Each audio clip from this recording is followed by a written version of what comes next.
Now let's start with the topic 2, which is nature of management.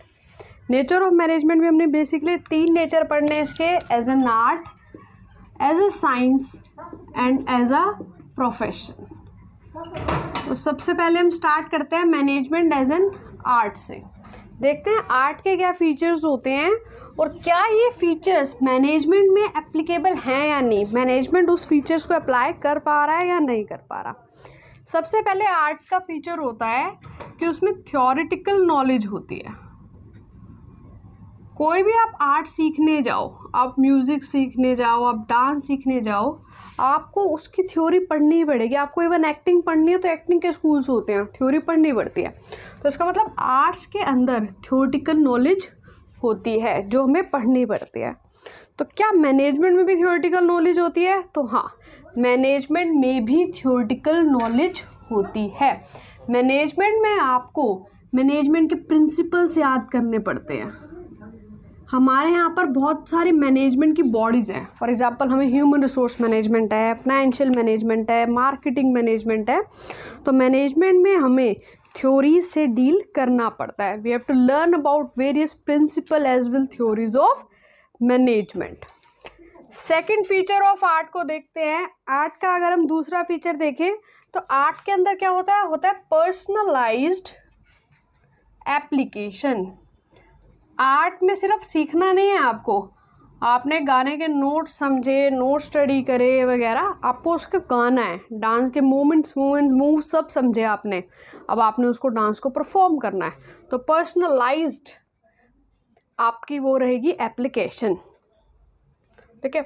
अब personalised application के अंदर क्या रहेगा आपका, पर्सनलाइज्ड एप्लीकेशन में बेसिकली आप उसे अप्लाई करो. क्या मैनेजमेंट में अप्लाई होता है? हाँ, मैनेजमेंट में आपने ये जो प्रिंसिपल लर्न करे हैं इसको आप अप्लाई करोगे, इसे अप्लाई किया जाता है.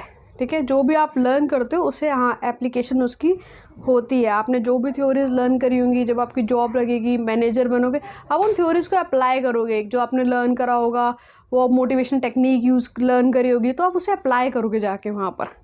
ओके. नेक्स्ट कंसेप्ट है आपका कि आर्ट के अंदर और क्या होता है. आर्ट बेस्ड होता है प्रैक्टिस के ऊपर और क्रिएटिविटी के ऊपर. It is based on practice as well as creativity. तो आर्ट के अंदर क्या होता है, आपको प्रैक्टिस करनी होती है अपनी चीज़ों के लिए. ठीक है. जितनी ज़्यादा हम प्रैक्टिस करते हैं हम उतने ज़्यादा अपनी आर्ट में अच्छे होते हैं. लाइकवाइज मैनेजमेंट में भी प्रैक्टिस करनी होती है. मैनेजमेंट बहुत सारे स्टाइल्स ऑफ मैनेजमेंट होते हैं. आप उन स्टाइल्स को प्रैक्टिस करते हो और उसमें एक्सपर्टाइज गेन करते हो. तो management do require practice of various styles. ठीक है. मैनेजमेंट में भी आपको अलग अलग क्रिएटिविटी दिखानी होती है, अलग अलग तरीके से एम्प्लॉयज़ को मैनेज करना होता है. तो अगर हम देखें आर्ट के इन 3 फीचर्स को, तो क्या ये मैनेजमेंट में अप्लाई हो रहे हैं? हाँ, ये मैनेजमेंट में अप्लाई हो रहे हैं. तो हम कह सकते हैं कि yes, management is an art because the different features of art are applicable in management. Okay, next हम मैनेजमेंट का नेचर समझते हैं, मैनेजमेंट एज अ साइंस. तो देखते हैं क्या साइंस के फीचर्स मैनेजमेंट में अप्लाई होते हैं या नहीं. तो सबसे पहला साइंस का फीचर है सिस्टमैटिक बॉडी ऑफ नॉलेज. बिल्कुल सिस्टमैटिक बॉडी ऑफ नॉलेज. अगर हम बात करते हैं साइंस की, तो साइंस में एक नॉलेज गेन करने हैं आपको, systematic body of knowledge. For example science के अंदर क्या है, साइंस के अंदर फिजिक्स होती है, एक अलग स्टडी है. साइंस में बायो होती है, केमिस्ट्री होती है, ऐसे ही सिस्टमैटिक बॉडी ऑफ नॉलेज होती है. तो अगर हम बात करते हैं क्या मैनेजमेंट में है ऐसा, यस, मैनेजमेंट में भी एक सिस्टमैटिक बॉडी ऑफ नॉलेज होती है. मैनेजमेंट के भी आप देखोगे बहुत सारे डिग्री वगैरह ये सब चले हुए हैं. For example management BBA is a management, BMS is a course of management, MBA is a management course. तो मैनेजमेंट की भी एक सिस्टमैटिक बॉडी ऑफ नॉलेज है. We can learn management through various courses. Plus management के अपने theories और principles भी होती हैं, वो भी हमें लर्न करने होते हैं. तो इसका मतलब मैनेजमेंट के लिए भी आपको नॉलेज चाहिए. आप अभी जो पढ़ रहे हो मैनेजमेंट के बारे में ही पढ़ रहे हो, इसका मतलब मैनेजमेंट की थ्योरी तो है. ओके. सेकंड चीज, साइंस के लिए आपके प्रिंसिपल्स होते हैं. जो किस पे बेस्ड होते हैं, एक्सपेरिमेंट्स पे। साइंस में एक्सपेरिमेंट होते हैं और उन एक्सपेरिमेंट के बेसिस पे हम प्रिंसिपल डेवलप करते हैं, ठीक है। बहुत सारे प्रिंसिपल होते हैं, हमें पता है, जैसे H2O हाइड्रोजन ऑक्सीजन से बनेगा। ये प्रिंसिपल्स वगैरह साइंस के होते हैं, ठीक है। साइंस में एक्सपेरिमेंट्स किए जाते हैं, एक्सपेरिमेंट लैब्स में किए जाती हैं। तो क्या मैनेजमेंट में भी एक्सपेरिमेंट किए जाते हैं? तो अगर हम मैनेजमेंट की बात करें तो हाँ, मैनेजमेंट में भी प्रिंसिपल्स होते हैं। अभी मैंने आपको बताया उसकी थ्योरी में प्रिंसिपल्स हैं। तो ये प्रिंसिपल्स हमने लैब्स में जाकर तो नहीं प्रैक्टिस करे, लेकिन हाँ, ये प्रिंसिपल्स हमने कहाँ अप्लाई करके देखे हैं? फैक्ट्रीज़ के अंदर, आपके वर्क प्लेस के अंदर ये प्रिंसिपल अप्लाई होते हैं। तो इसका मतलब मैनेजमेंट में भी प्रिंसिपल्स होते हैं अलग अलग, जो कि ऑब्जर्वेशन, एक्सपेरिमेंट इन पे बेस्ड होते हैं। बस यहाँ लैब में एक्सपेरिमेंट्स किए जाते हैं, वहाँ वर्क प्लेस पे एक्सपेरिमेंट किए जाते हैं। थर्ड, ये जो साइंस है, इसकी जो प्रिंसिपल्स हैं, इनकी यूनिवर्सल वैलिडिटी होती है। यूनिवर्सल वैलिडिटी का मतलब है जो चीज़ साइंस में बोली गई है यहाँ है, वही आपके अमेरिका में भी होगी। फॉर एग्ज़ाम्पल, अगर जैसे मैंने आपको बोला ये H2O, ये वाटर का फॉर्मूला है, तो आप कहीं पे भी जाओ, H2O का फॉर्मूला यही रहेगा। हाइड्रोजन के 2 और ऑक्सीजन का 1 एटम मिलके H2O बनाएगा। तो ये यूनिवर्सल वैलिडेट है। क्या मैनेजमेंट के प्रिंसिपल यूनिवर्सल वैलिडेट हैं? तो नहीं, मैनेजमेंट के प्रिंसिपल की वैलिडिटी यूनिवर्सल नहीं है, क्योंकि जो प्रिंसिपल आपके ऑर्गेनाइजेशन में चल रहा है वो ज़रूरी नहीं है किसी ऑर्गेनाइजेशन में भी चले। तो मैनेजमेंट थोड़ी सी यहाँ पर सिचुएशनल होती है। हम सिचुएशन के हिसाब से अपना मैनेजमेंट का स्टाइल चेंज कर देते हैं। हमारा स्टाइल हमेशा हर जगह सेम नहीं रहता, यूनिवर्सल नहीं है। क्यों? क्योंकि वी डील विद ह्यूमन, हम लोगों से डील करते हैं, उनकी बिहेवियर अलग अलग होती है, उसके अकॉर्डिंगली हमें उन्हें मैनेज करना होता है। तो हम कह सकते हैं, अगर हम साइंस के देखें तो मैनेजमेंट प्योर साइंस कहें उसको तो गलत होगा। Management is not a pure science, क्योंकि वो ह्यूमन से डील हो करती है। कुछ फीचर्स हैं साइंस के, तो हमसे कह सकते हैं सोशल साइंस कह सकते हैं आप उसको, कि लोगों से डील करती हुई साइंस है। तो we can call management as a social science. Okay, let's begin with another nature of management, which is management as a profession. तो देखते हैं क्या प्रोफेशन के सारे फीचर्स मैनेजमेंट में एप्लीकेबल होते हैं या नहीं। तो प्रोफेशन का देखा जाएगा तो पहला फीचर, कोई भी प्रोफेशन हो उसका पहला फीचर क्या है? Well defined body of knowledge. Well defined body of knowledge. कोई भी प्रोफेशन आप करना चाहते हो उसके लिए आप कोई ना कोई डिग्री वगैरह लोगे, कोई डिप्लोमा कोर्स करोगे, कुछ ना कुछ तो करोगे, ठीक है। फॉर एग्जांपल आपको डॉक्टर बनना है तो ऑब्वियसली आपको MBBS करने है, तो कोई ना कोई पढ़ाई तो है। हमारे पास well defined body of knowledge तो है प्रोफेशंस के लिए, ठीक है। तो क्या मैनेजमेंट के लिए भी, ये मैनेजमेंट की बात करें, अगर हम मैनेजमेंट की बात करते हैं तो क्या उसके लिए भी हमारे पास well defined body of knowledge है या नहीं है? मैनेजमेंट की भी well defined body of knowledge है। आजकल आपको पता है बहुत सारे कॉलेजेस होते हैं तो डिफरेंट मैनेजमेंट के कोर्सेज करवा रहे हैं आपको, ठीक है। आप ग्रेजुएशन में BBA कर सकते हो, BMS, BFA, आप आजकल तो बहुत कुछ चल गया। पोस्ट ग्रेजुएशन में MBA कर सकते हो। तो हाँ, बॉडी ऑफ नॉलेज मैनेजमेंट की भी है। सेकेंड फीचर हम करते हैं कि प्रोफेशन के अंदर क्या होता है, रिस्ट्रिक्टेड होती है, रेस्ट्रिक्टेड एंट्री। रेस्ट्रिक्टेड एंट्री का मतलब है कि अगर आपने वो चीज़ नहीं करी तो आप उस प्रोफेशन में नहीं घुस सकते। अगर आपने MBBS नहीं करी तो क्या आप डॉक्टर बन सकते हो? नहीं बन सकते। लेकिन मैनेजमेंट में ऐसा नहीं है। अगर आप अपना बिजनेस मैनेज कर रहे हो, ज़रूरी नहीं है आपके पास एक MBA डिग्री होनी चाहिए। इसका मतलब there is no restricted entry in case of management. एक फादर अपना बिजनेस चला रहा है, उसने अपने सन को ट्रांसफ़र कर दिया, तो मैनेजमेंट के अंदर वो नहीं देखेगा मेरे बच्चे के पास डिग्री है या नहीं, वो एलिजिबल है आपका बिजनेस चलाने के लिए। तो management doesn't require any specific degree to enter to become a manager. तो रेस्ट्रिक्टेड एंट्री वाला तो अप्लाई नहीं हुआ इसके अंदर। तीसरा फीचर हम करते हैं कि प्रोफेशन के अंदर क्या होता है, हर प्रोफेशन एक एसोसिएशन होती है, प्रोफेशनल एसोसिएशन होती है जिसके आप मेंबर होते हो। सारे डॉक्टर एसोसिएशन के मेंबर होंगे, लॉयर एसोसिएशन के मेंबर होंगे। तो इसका मतलब इसमें एक एसोसिएशंस होती हैं अलग अलग जिसके हम मेंबर होते हैं। क्या मैनेजमेंट में एसोसिएशन है? हाँ, मैनेजमेंट में एसोसिएशन को बोलते हैं AIM, all India management association. लेकिन ज़्यादातर हमने देखा है हर कोई इसका पार्ट नहीं होता। वहाँ तो सब ज़्यादातर पाया जाता है कि प्रोफेशन में तो होते हैं मेंबर्स, लेकिन मैनेजमेंट में क्या सारे मैनेजमेंट के लोग AIM के होंगे? नहीं, जनरली नहीं होते, लेकिन हाँ एसोसिएशन तो है। फोर्थ पॉइंट हम करते हैं एथिकल कोड ऑफ कंडक्ट। ये जो एसोसिएशन होती हैं ये रूल लगाती है कि किस तरीके से आपने कंडक्ट करना है।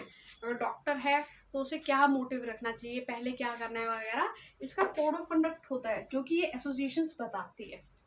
अगर मैनेजमेंट की बात करें तो क्या AIMA ने कोई कोड ऑफ कंडक्ट दिया हुआ है? तो अगर AMI की बात करें कि तो हाँ, कोड ऑफ कंडक्ट तो AMI ने दिया हुआ है, लेकिन कोई कंपल्शन नहीं है उसको फॉलो करने की। There is no such compulsion to follow the code of conduct given by AIMA. Okay. Last point हम करते हैं मोटिव। तो एक प्रोफेशन में जब आते हो आप तो आपका बेसिकली मोटिव रहता है सर्विस मोटिव। आप सर्विस प्रोवाइड करने के लिए आए हो उस प्रोफेशन में, आप अपनी सर्विस देते हो।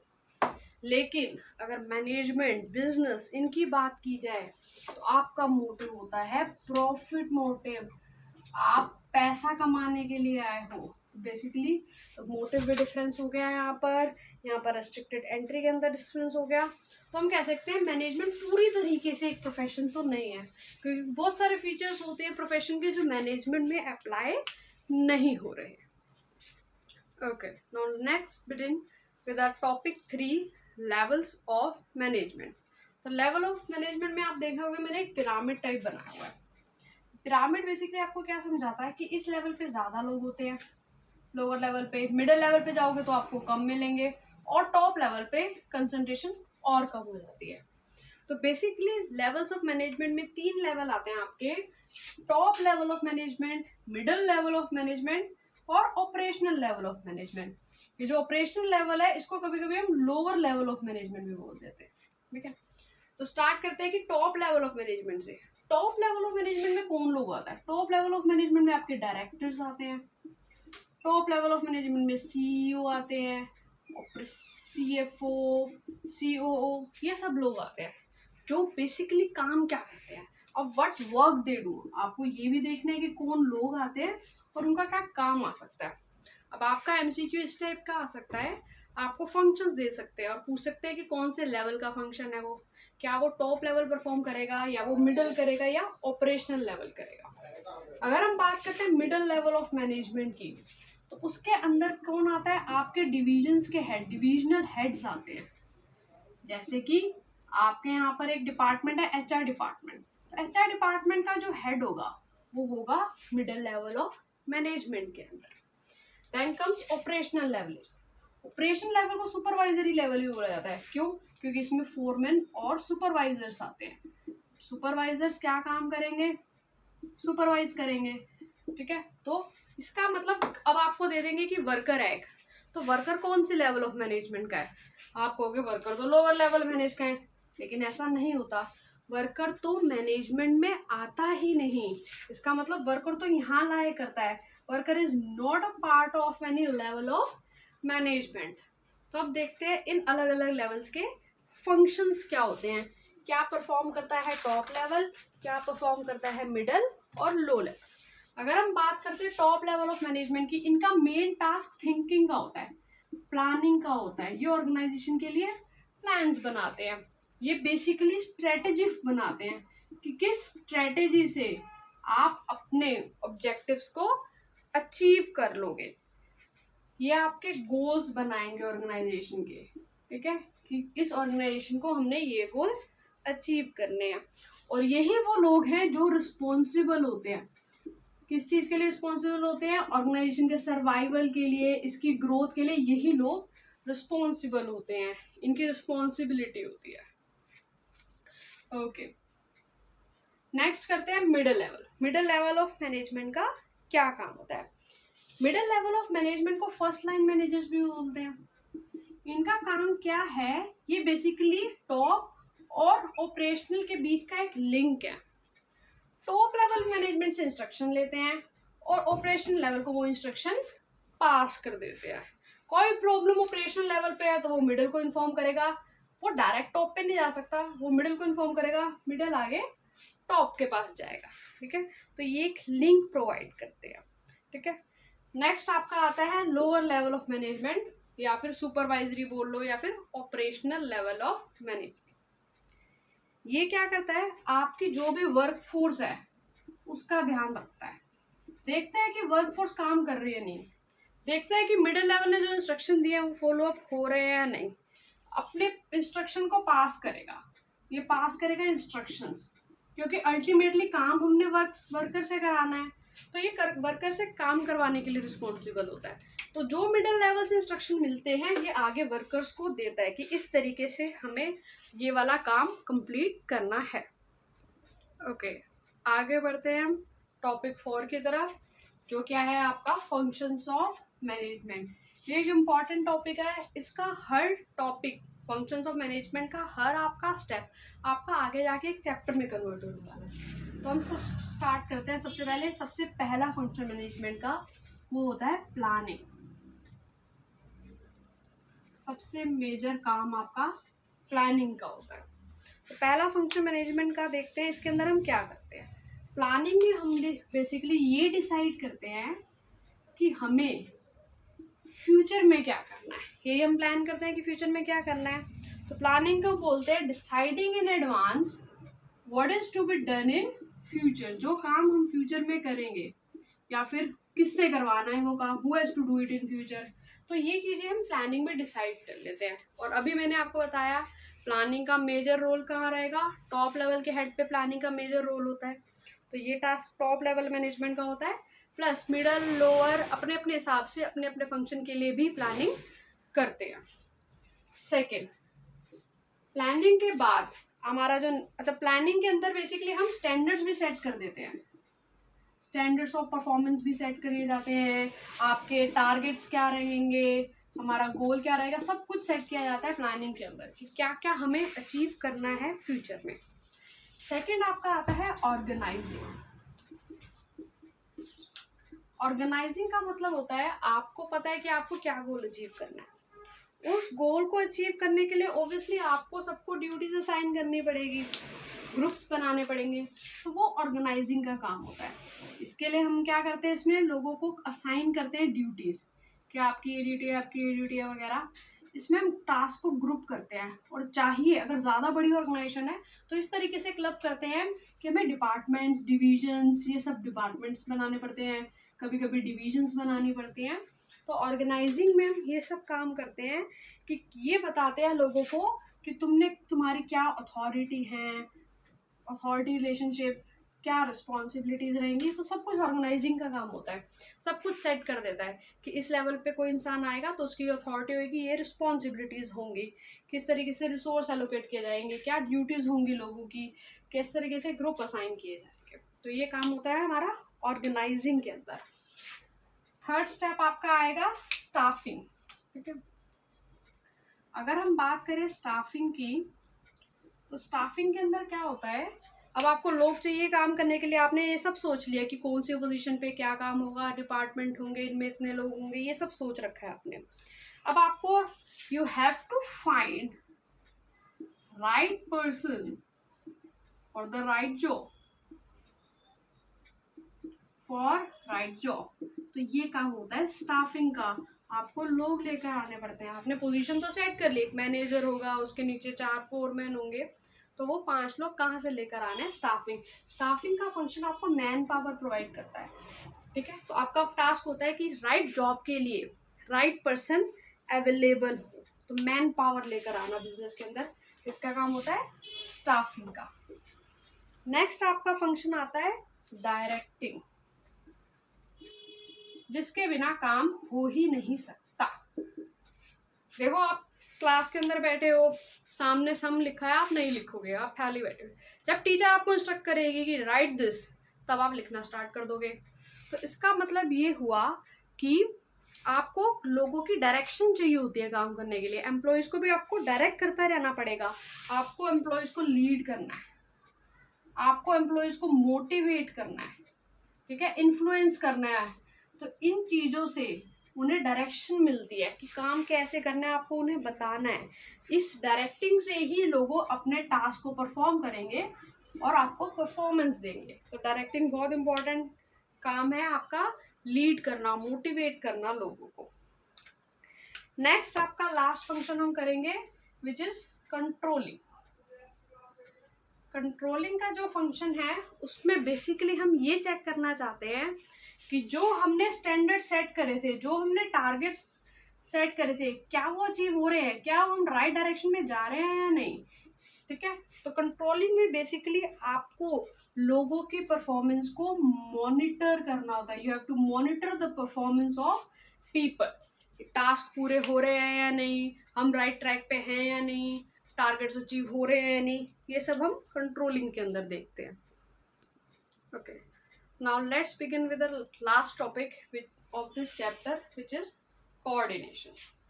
कोऑर्डिनेशन जो है ये एक मैनेजमेंट का सेपरेट फंक्शन नहीं है। जैसे मैंने आपको फंक्शन बनाया, प्लानिंग होता है, ऑर्गेनाइजिंग होता है, तो कोऑर्डिनेशन कोई मैनेजमेंट का फंक्शन नहीं है। पहले तो ये क्लियर कर लेते हैं। कोऑर्डिनेशन क्या है, मैनेजमेंट का एसेंस है। एसेंस का मतलब क्या हुआ, एक ऐसी चीज जो चाहिए होती है, एसेंस है मैनेजमेंट का। ये एक ऐसी फोर्स है जो बाकी सारे फंक्शन को बाइंड करे हुए है, सबको एक साथ रखे हुए है। ऐसी फोर्स को कोऑर्डिनेशन बोलते हैं। ये सारे डिपार्टमेंट की एक्टिविटीज को सिंक्रोनाइज्ड रखती है। अभी क्या होता क्या है कोऑर्डिनेशन, मान लो आपके टीचर ने एक ग्रुप बनाया 4 लोगों का, ABCD, और आपको एक प्रोजेक्ट फाइल बनाने के लिए दे दी, राइट। आप सबने काम स्टार्ट करा। ए ने क्या करा, उस प्रोजेक्ट फाइल को बनाने के लिए सबसे पहले फाइल परचेज कर ली। किसी को नहीं पता कि उसने फाइल परचेज करी। डी ने क्या करा, डी ने भी फाइल परचेज कर ली।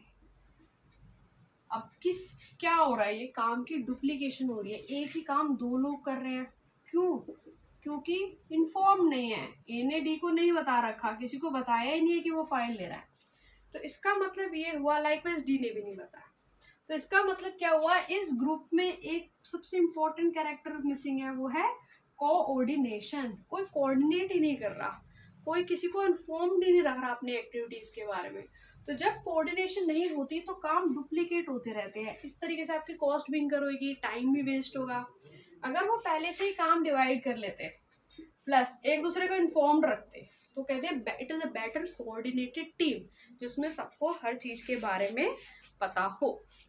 तो कोऑर्डिनेशन हमें क्लियर हो गया, सबको इन्फॉर्म्ड रखना अपनी एक्टिविटीज के बारे में, उनकी एक्टिविटीज के बारे में इन्फॉर्म करना, एज अ टीम वर्क आगे काम करना, कोऑपरेशन के साथ साथ इन्फॉर्म्ड रखना इंपॉर्टेंट होता है। अगर हम बात करते हैं कोऑर्डिनेशन और कोऑपरेशन की, तो दोनों में ही डिफरेंस होता है। देखते हैं कोऑर्डिनेशन और कोऑपरेशन के अंदर क्या डिफरेंस होता है। एक टर्म है कोऑर्डिनेशन और एक टर्म है कोऑपरेशन। कोऑपरेट करना हमने बहुत सुना, कोऑपरेट करना, एक दूसरे के साथ कोऑपरेट करो, हेल्प करो, इट्स ओके। तो कोऑर्डिनेशन और कोऑपरेशन दोनों ही अलग अलग टर्म्स हैं, लगते दोनों सेम है, लेकिन अब देखते हैं क्या डिफरेंस है।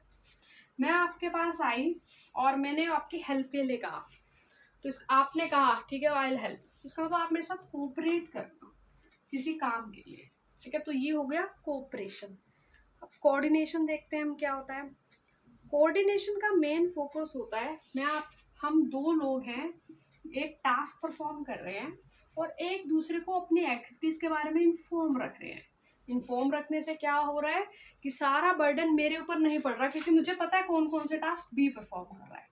तो हम अपने एक्टिविटीज को कोऑर्डिनेट कर आगे बढ़ रहे हैं, दैट इज कोऑर्डिनेशन। तो कोऑर्डिनेशन और कोऑपरेशन में थोड़ा थोड़ा फर्क होगा। अगर आप कोऑर्डिनेट नहीं करोगे तो काम होंगे डुप्लीकेट, कॉस्ट होगी ज़्यादा। अब हम नेक्स्ट करते हैं characteristics. Let's begin with characteristics of coordination. Coordination integrates group efforts. आपकी जो टीम है उसके एफर्ट्स को इंटीग्रेट करता है, उन एफर्ट्स के अंदर यूनिटी लाता है। तो कोऑर्डिनेशन आपके ग्रुप के एफर्ट्स को इंटीग्रेट करेगा, आपको एक कॉमन फोकस बताता है कि आपको एक कॉमन गोल अचीव करना है तो एक दूसरे को इन्फॉर्म रखना पड़ेगा। इंश्योर करता है कि सारे एक्शन गोल की तरफ मूव करें। इसका एक एग्जांपल देते हैं। For example sales department. Sales department ने सोचा है इस बार हम अपनी सेल्स इंक्रीज करेंगे। उस सेल्स को इंक्रीज करने के लिए हमें ज़्यादा मैन पावर चाहिए होगी, ज़्यादा लोग चाहिए, सेल्समैन चाहिए। अब सेल्स डिपार्टमेंट ने क्या करा, अपने एचआर डिपार्टमेंट को बोला कि मुझे लोग चाहिए। इसका मतलब वो कोऑर्डिनेट कर रहा है, एचआर डिपार्टमेंट को उसने बोला, वो उसको हायरिंग ला कर देगा। लेकिन प्रोडक्शन डिपार्टमेंट को तो कुछ पता ही नहीं है, क्योंकि सेल्स डिपार्टमेंट ने सोचा प्रोडक्शन को क्या करना है इन्फॉर्म करके। तो प्रोडक्शन डिपार्टमेंट ने जितनी 200 यूनिट बनाता था वो 200 यूनिट बनाई, लेकिन सेल्स डिपार्टमेंट को गुस्सा आ गया। उसने इतनी सारी मैन पावर रखी है और यूनिट प्रोडक्शन की सिर्फ 200 हैं, तो इन्होंने आपस में कोऑर्डिनेट नहीं किया हुआ। अगर सेल्स डिपार्टमेंट ने प्रोडक्शन डिपार्टमेंट को पहले इंटीमेट किया हुआ था कि इस बार मैं मैन पावर ज़्यादा ला रहा हूँ, प्रोडक्शन ज़्यादा करना, तो उसके अकॉर्डिंगली प्रोडक्शन करना, तो इसको बोलते हैं lack of coordination between sales and production department. तो हमें ये समझ आ गया कि एक ऑर्गेनाइजेशन में सारे डिपार्टमेंट को इन्फॉर्म रहना होता है। अगर हम बात करेंगे फाइनेंस डिपार्टमेंट के, तो उसको भी इन्फॉर्म रहना होगा। क्यों? क्योंकि अगर मैन पावर आएगा तो पैसा तो फाइनेंस डिपार्टमेंट ही देगा, तो उसे भी इन्फॉर्म रहना पड़ता है। तो सारे डिपार्टमेंट को आपस में कोऑर्डिनेशन रखनी पड़ती है, तभी यूनिटी ऑफ एक्शन आएगा, तभी आपके ग्रुप गोल्स अचीव होंगे। नेक्स्ट, कोऑर्डिनेशन एक कॉन्टिन्यूस प्रोसेस है। कोऑर्डिनेशन ऐसा नहीं है कि आज सेल्स डिपार्टमेंट ने बात कर ली प्रोडक्शन से, उसको टाइम टू टाइम इन्फॉर्म रखना पड़ता है सारे डिपार्टमेंट को। वैसे ही प्रोडक्शन डिपार्टमेंट में अगर प्रोडक्शन में कोई दिक्कत आ रही है तो उसको भी सेल्स डिपार्टमेंट को इन्फॉर्म करना पड़ेगा कि यार प्रोडक्शन में प्रॉब्लम है, इस बार इतनी यूनिट्स प्रोड्यूस होंगी, अकॉर्डिंगली मैन पावर रखना। तो इसका मतलब ये कॉन्टिन्यूस प्रोसेस है, ऐसा नहीं एक बार बात कर ली और बात खत्म। टाइम टू टाइम इंफॉर्मेशन ज़रूरी होती है, फ्लो होनी। Next is pervasive. परवेसिव का मतलब हर लेवल पे चाहिए होता है, हर जगह चाहिए होता है। ऐसा नहीं है कि सिर्फ टॉप लेवल रखेगा कोऑर्डिनेशन, नहीं, आपके लोअर लेवल को, मिडिल लेवल को, सबको एक दूसरे से कोऑर्डिनेट करके चलना पड़ता है। सारे के सारे लेवल पर आपको कोऑर्डिनेशन दिखेगी। Responsibility of all managers. All managers का मतलब यही बता रहे हैं आपको, हर लेवल के मैनेजर की रिस्पॉन्सिबिलिटी रहती है कि वो कोऑर्डिनेशन दिखाएं। अगर टॉप लेवल है तो उसके नीचे और नीचे आते हैं, नीचे वालों को बोलते हैं सबॉर्डिनेट, वो अपने सबॉर्डिनेट से कोऑर्डिनेट करके रखेगा। अगर मिडिल लेवल है, मिडिल लेवल को तो टॉप से भी कोऑर्डिनेशन करना है, उसको तो लो से भी कोऑर्डिनेशन करना है। अगर बात आती है लोअर लेवल की, तो उसको नीचे वर्कफोर्स से भी कोऑर्डिनेशन करके रखना है, ऊपर मिडिल से भी कोऑर्डिनेट करके रखना है। तो हर लेवल को, हर मैनेजर को, हर लेवल के मैनेजर को ड्यूटी होती है कि उसकी रिस्पॉन्सिबिलिटी है कि कोऑर्डिनेशन रखे वो। नेक्स्ट आपका है कि कोऑर्डिनेशन एक डेलिब्रेट फंक्शन है। डेलिब्रेट का मतलब होता है ना जानबूझ के, इसका मतलब ये फंक्शन जानबूझ के आप एफर्ट्स दिखाते हो और लोगों को इन्फॉर्म रखते हो, क्योंकि आपका मकसद है कोई डुप्लीकेशन ना हो जाए, कोई कॉम्प्लेक्सिटी ना आ जाए। तो ये डेलिब्रेट फंक्शन होता है, ठीक है, जिसके अंदर हमें कोऑपरेशन भी सामने वाले का पूरा चाहिए होगा। अगर हमें कोऑपरेशन नहीं मिलेगा, हमने बात तो कर ली है लेकिन कोऑर्डिनेट तो हम कर रहे हैं, लेकिन सामने वाला कोऑपरेट ही नहीं कर रहा हमारे साथ, तो हमारे अंदर डिससेटिस्फैक्शन आ जाएगी। तो इसका मतलब coordination can not work without cooperation. अगर कोऑपरेशन नहीं होगी तो डिससेटिस्फैक्शन आ जाएगी। लाइकवाइज आप कोऑपरेट कर रहे हो लेकिन कोऑर्डिनेशन नहीं है, तो उस वक्त क्या होगा? कोऑर्डिनेशन नहीं है, इसका मतलब वेस्टफुल एफर्ट होंगे। आपने तो कोऑपरेट कर दिया, आपके एफर्ट सारे वेस्ट जा सकते हैं, वेस्टफुल एफर्ट्स हो सकते हैं। Okay okay, now begins last topic of your chapter which is importance of coordination. देखो कोऑर्डिनेशन के कैरेक्टरिस्टिक्स वगैरह मीनिंग पढ़ के हमें समझ तो आ गई, कोऑर्डिनेशन बहुत इंपॉर्टेंट एक्टिविटी है, ठीक है। तो इसकी इंपॉर्टेंस हम ये 3 पॉइंट्स में डिफाइन करेंगे: growth in size, functional differentiation and specialisation. First हम बात करते हैं ग्रोथ इन साइज की। कोऑर्डिनेशन, अगर आप अकेले बिजनेस संभाल रहे हो तो आप कोऑर्डिनेशन की जरूरत ही नहीं है, किसको इन्फॉर्म रखने की कोई जरूरत नहीं है। लेकिन जैसे जैसे बिजनेस साइज में बड़ा होता है तो क्या होगा? लोग भी ज़्यादा होंगे, एम्प्लॉयज़ भी ज़्यादा होंगे, मैनेजर्स भी ज़्यादा होंगे, तो आपको कोऑर्डिनेशन रखने की ज़रूरत है। क्यों? ताकि हार्मनी रहे। तो इतने सारे लोग होंगे, उनके एफर्ट्स में हार्मनी लेकर आनी होती है, कोई एक दूसरे से झगड़ा ना करे, कॉन्फ्लिक्ट्स वगैरह ना हो, ये सब ना हो। तो हमें कोऑर्डिनेशन चाहिए होती है। जैसे जैसे ऑर्गेनाइजेशन बढ़ेगी, we need more of coordination. Next है फंक्शनल डिफरेंशिएशन। जब आपकी ऑर्गेनाइजेशन बड़ी होती है ना, तो हम उसे अलग अलग फंक्शन में डिवाइड कर देते हैं, अलग अलग डिपार्टमेंट्स बता देते हैं। हम अपना HR डिपार्टमेंट बना देते हैं, हम मार्केटिंग का डिपार्टमेंट बनाते हैं, हम फाइनेंस का डिपार्टमेंट बनाते हैं, हम प्रोडक्शन का डिपार्टमेंट बनाते हैं। तो इस तरीके से हमने अलग अलग डिपार्टमेंट्स बनाए हुए हैं क्योंकि हमारे फंक्शंस हैं। तो कोऑर्डिनेशन की इसलिए ज़रूरत पड़ती है क्योंकि ये सारे डिपार्टमेंट, कोई भी डिपार्टमेंट अकेला काम नहीं कर सकता। ये सारे के सारे डिपार्टमेंट्स इंटरडिपेंडेंट होते हैं, एक दूसरे पे डिपेंडेंट है। इसीलिए कोऑर्डिनेशन की इम्पोर्टेंस है कि ये जो इंटरडिपेंडेंट है तो इनकी एक्टिविटीज़ में कोई प्रॉब्लम ना हो। ऐसा ना हो कि फाइनेंस वाले के पास पैसा नहीं है लेकिन HR वाले ने बहुत ज़्यादा स्टाफ हायर कर रखा है, सैलरी देने के लिए पैसा नहीं है। तो इसलिए इस कोऑर्डिनेशन की ज़रूरत पड़ती है जब आपके डिपार्टमेंट के अंदर ऐसी एक्टिविटीज़ है जिसमें आपको लिंकेज चाहिए, आपने इन एक्टिविटीज़ को हमेशा लिंक कर कर आगे बढ़ाना है। Last is specialisation. ऑर्गेनाइजेशन को ना स्पेशलिस्ट का भी सपोर्ट चाहिए होता है। स्पेशलिस्ट की हम बात करते हैं तो फॉर एग्जाम्पल आजकल आपने देखा होगा बड़ी बड़ी ऑर्गेनाइजेशन के खुद के लॉयर्स होते हैं, खुद के डॉक्टर्स होते हैं। तो आपके जो नॉर्मल एम्प्लॉयज़ है और आपके जो स्पेशलिस्ट होते हैं उनके बीच में कोऑर्डिनेशन रखना भी ज़रूरी होती है। तो स्पेशलिस्ट और अदर एम्प्लॉयज़ में कॉन्फ्लिक्ट्स ना आ जाए, इसीलिए we need proper coordination among these. ठीक है, तो ये हमारा रहा आज का chapter, nature and significance of management.